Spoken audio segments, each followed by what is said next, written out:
Well students, good morning. Online classes में आप सभी का स्वागत है। आज हम सेकेंड ईयर एसडीपी के सेकंड सेमेस्टर में माइनर वेटनरी सर्जरी सब्जेक्ट में चैप्टर नंबर 14 यानी फ्रैक्चर ऑफ बोन का अध्ययन करेंगे। अस्थि भंग के बारे में अध्ययन करेंगे। कल हमने फ्रैक्चर की परिभाषा, उसके प्रकार, कितने प्रकार का होता है और उसके कारण, फ्रैक्चर क्यों होता है, इसके बारे में अध्ययन किया था। आज हम इससे आगे जो है फ्रैक्चर के लक्षण क्या है, यानी हमें कैसे पता चलेगा कि ये फ्रैक्चर है, तो उसके लक्षण जो है वो क्या है उसके बारे में अध्ययन करेंगे। तो फ्रैक्चर का जो निदान है, यानी फ्रैक्चर का पता कैसे लगता है, हम उसका डायग्नोसिस कैसे कर सकते हैं, ये सिर्फ हम उसके लक्षणों के आधार पर ही करते हैं पशुपालन में। क्योंकि पशुपालन में एक्सरे की सुविधा जो है अमूमन नहीं होती है हॉस्पिटल्स में, सिर्फ डिस्ट्रिक्ट हेडक्वार्टर पे स्टेट में वो बहुत कम जगह पे है। जैसे मान लो जयपुर में है, उदयपुर में है, या अजमेर में है, जोधपुर में है। अपने गंगानगर में भी एक्सरे की सुविधा है, ऐसी बात नहीं है, लेकिन ज़्यादातर ज़िलों में या तहसील लेवल पे या गांव में ये सुविधा उपलब्ध नहीं है। इसलिए हमें फ्रैक्चर होने पर जो लक्षण है उनके आधार पर हम उसका अध्ययन करते हैं कि भाई फ्रैक्चर है। और वो लक्षण कौन कौन से हैं? वो लक्षण ये है, एक तो दर्द से हमें पता लगता है, पशु दर्द महसूस करता है उस जगह पे जहाँ पे हड्डी टूटी है, यानी उस हड्डी जहाँ टूटी है वहाँ अगर हम उस अंग को, पैर को, रीढ़ की हड्डी टूटी है या उसकी पसली टूटी है या उसकी कोई और हड्डी टूटी है, तो उस जगह पे हम दबाएंगे ना उस जगह को, तो उस भाग को हिलाने पर, दबाने पर पशु दर्द महसूस करेगा, नंबर एक। नंबर दो, उसके जो नॉर्मल फंक्शन जो करता है, नॉर्मल रूटीन में जो फंक्शन करता है उसमें उसके व्यवधान पैदा हो जाएगा, यानी लॉस ऑफ नॉर्मल फंक्शन जिसे हम बोल सकते हैं, नॉर्मल फंक्शन का लॉस हो जाएगा। जैसे पशु जो है लंगड़ा कर चलेगा, नॉर्मल तो वो लंगड़ा के नहीं चलता, लेकिन जब पैर टूट जाएगा तो वो लंगड़ा कर चलेगा। और पशु चलाते समय अपने शरीर का भार है ना उस पैर पे नहीं रखेगा। अगर आप पैर तो उसका टूटा हुआ है, हड्डी को टूटी हुई है, तो उसको चलाओगे तो उस पर वो वजन नहीं रखेगा, तो ये उसके साधारण कार्य में व्यवधान हो जाएगा। एक होता है एबनॉर्मल पोस्चर, उसका जो खड़े रहने का या बैठने का जो तरीका है वो उसका पोस्चर बदल जाएगा। कैसे? हड्डी जब टूटती है तो वो अपनी सामान्य स्थिति में नहीं रहती है। जैसे हड्डी को टूट गई तो वो अपनी सामान्य स्थिति में नहीं रहेगी, इसलिए भाग जो है ना, जिस जगह की हड्डी टूटी है वो टेढ़ा मेढ़ा लगेगा आपको। अगर मान लो पैर की हड्डी बीच में से टूटी तो पैर टेढ़ा लगेगा आपको, वहाँ से टेढ़ा हो जाएगा। अच्छा, अगर आप टूटा हुआ भाग है, जैसे मान लो आपने, मेरी ये हड्डी है, ये मेरा हाथ है, जैसे ये मेरा हाथ है ना, ये इसकी ये हड्डी अगर सब सही है तो मैं इसको कैसे करूँ, ये सीधा रहेगा। लेकिन अगर ये हड्डी टूट गई यहाँ से तो ये टेढ़ा हो जाएगा, मतलब मुड़ जाएगा बीच में से। इसका मतलब ये है कि टूटा हुआ भाग जो है वो आसानी से इधर उधर हिलने लग जाता है।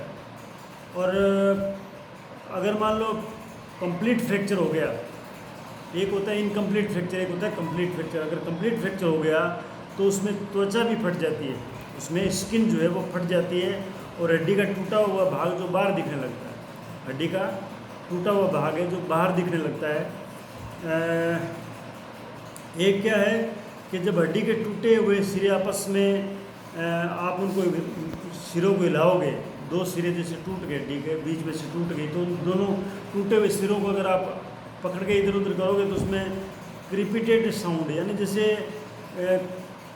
कड़कड़ की आवाज़ है, जैसे कागज़ को नहीं आप लपेट मोड़ते हो वैसे आवाज़ है, कड़कड़ की आवाज़ आएगी।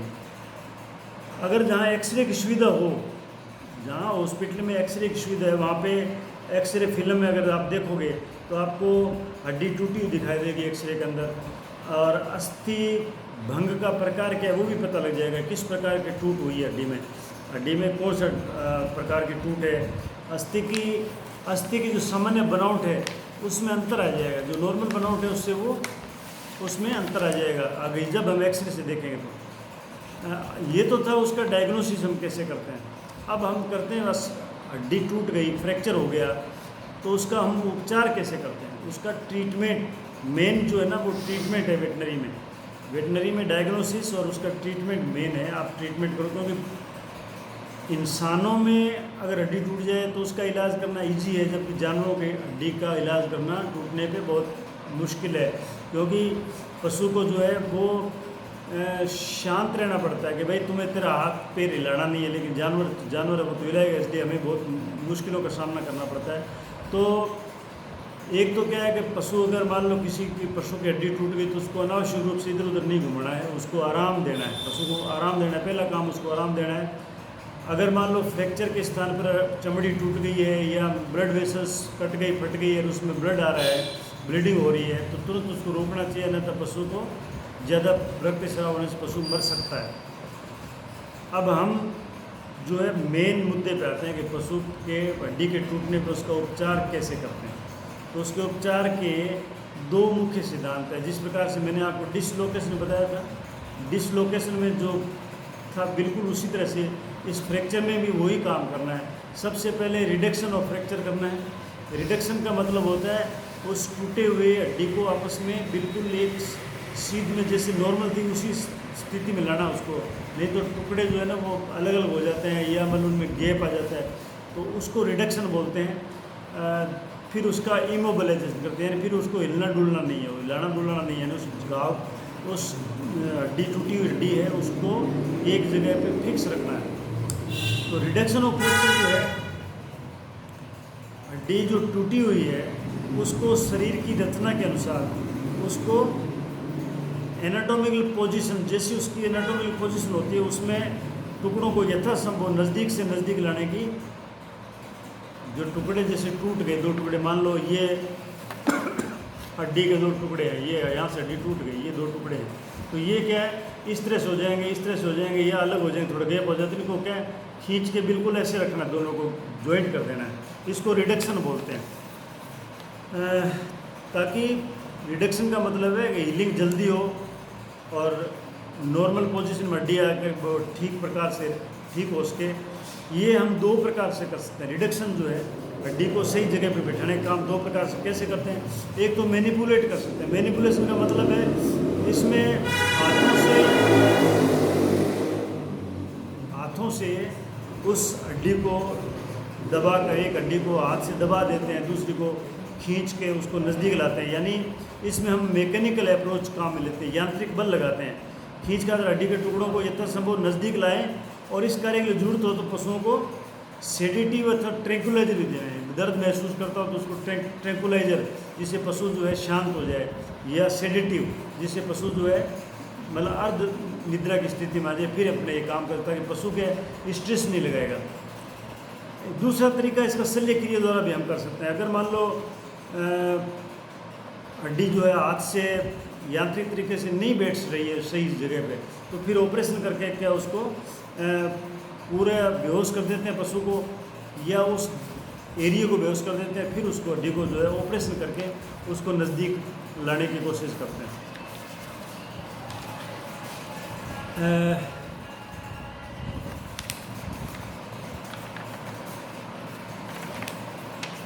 अब इमोबिलाइजेशन द्वारा जो है अप्रोच जो है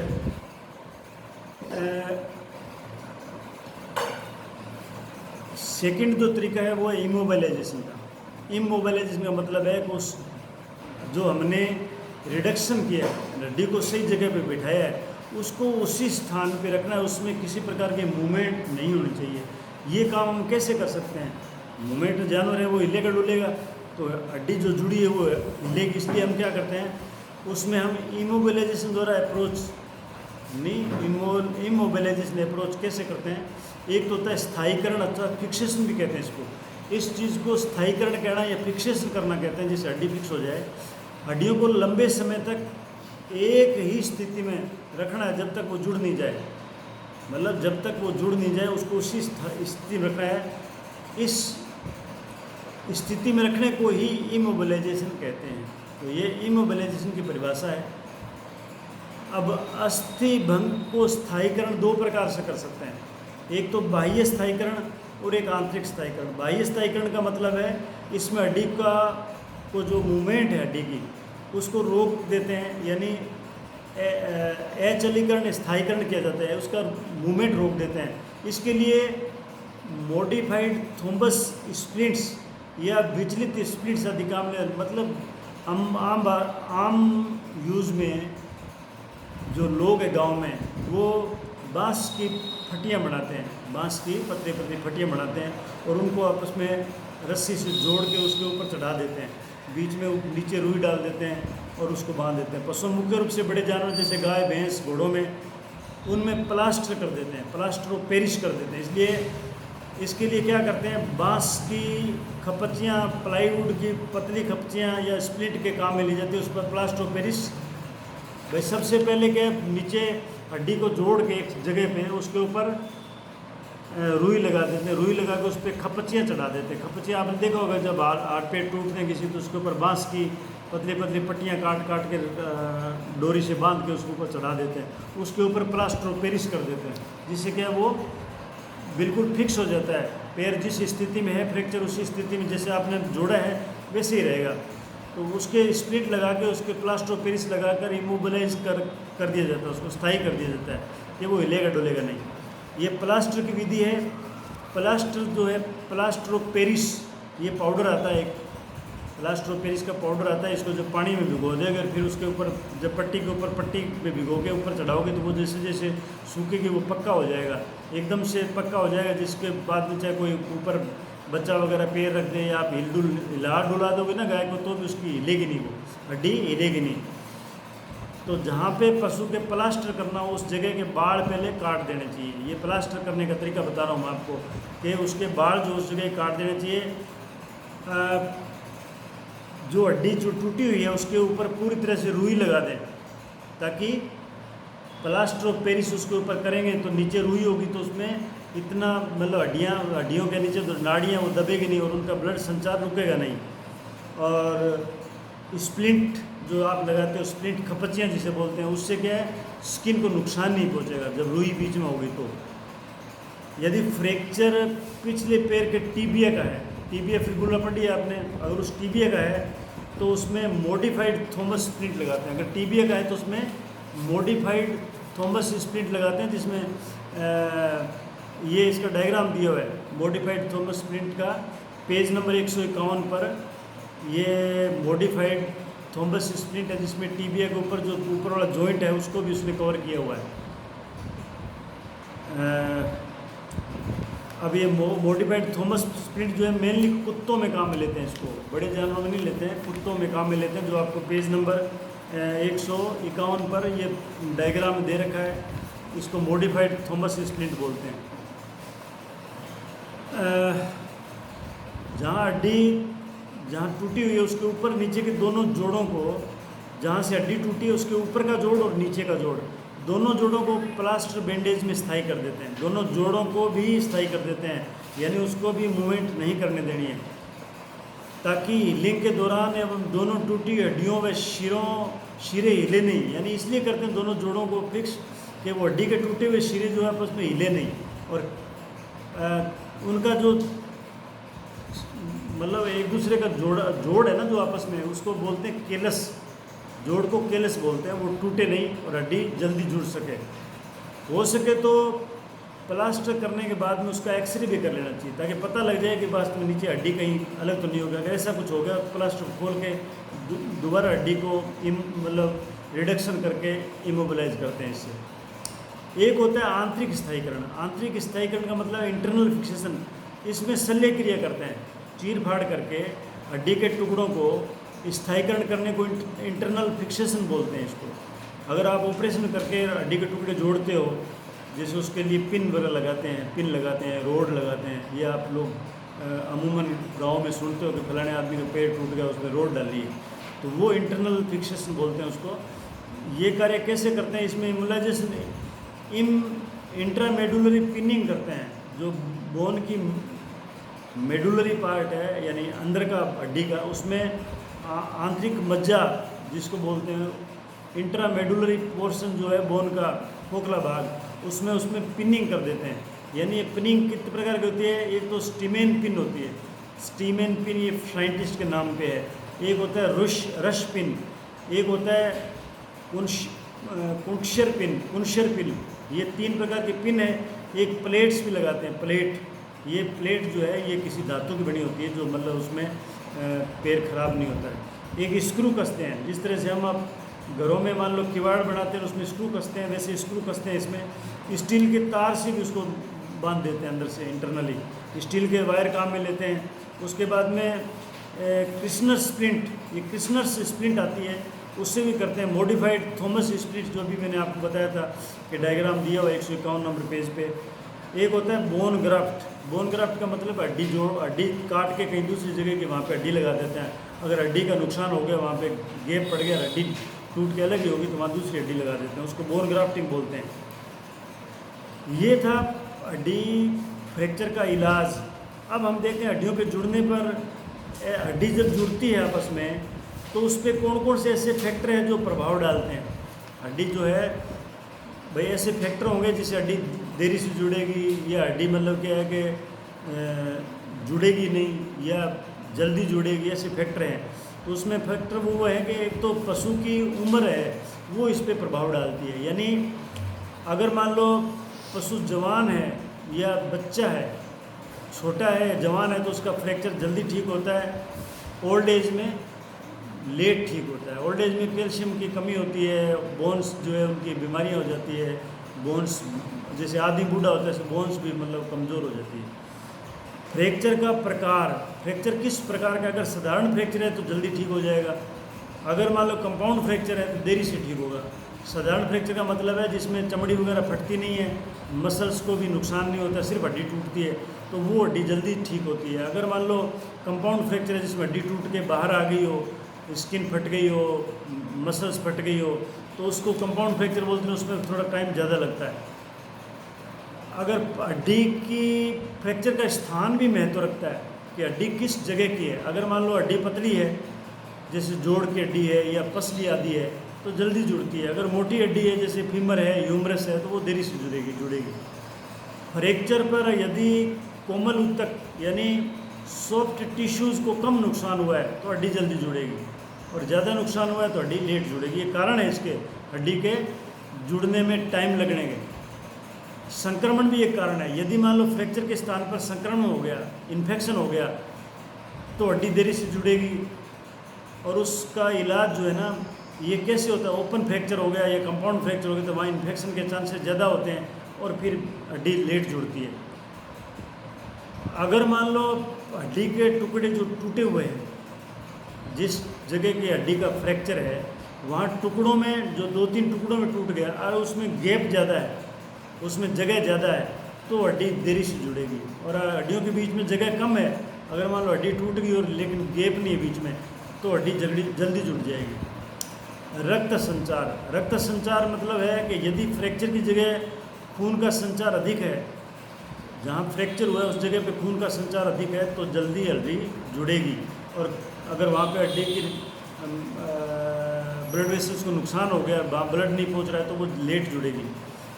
हड्डियों का रिडक्शन, इमोबिलाइजेशन, यानी अगर हड्डियों को आपने सही जगह से बैठा दिया एक जगह पे खींच खांच के, और उसको रिडक्शन के बाद में इमोबिलाइज कर दिया कि मूवमेंट नहीं हो, तो वो जल्दी जुड़ेगी। पशु के शरीर में कुछ हार्मोन्स हैं, जैसे थायराइड है, कैल्शियम है, फास्फोरस आदि, ये अगर उचित मात्रा में है शरीर में, कैल्शियम, फास्फोरस या थायराइड हार्मोन, तो हड्डी जल्दी जुड़ेगी। पशु के फ्रैक्चर के दौरान यदि आपने उसको कोर्टिकोस्टेरॉइड दिए जाते हैं, स्टेरॉइड जो है आपने मेडिसिन में पढ़ लिए होंगे, कोर्टिकोस्टेरॉइड अगर नहीं पढ़े तो अपने फिर आगे इसमें पढ़ेंगे।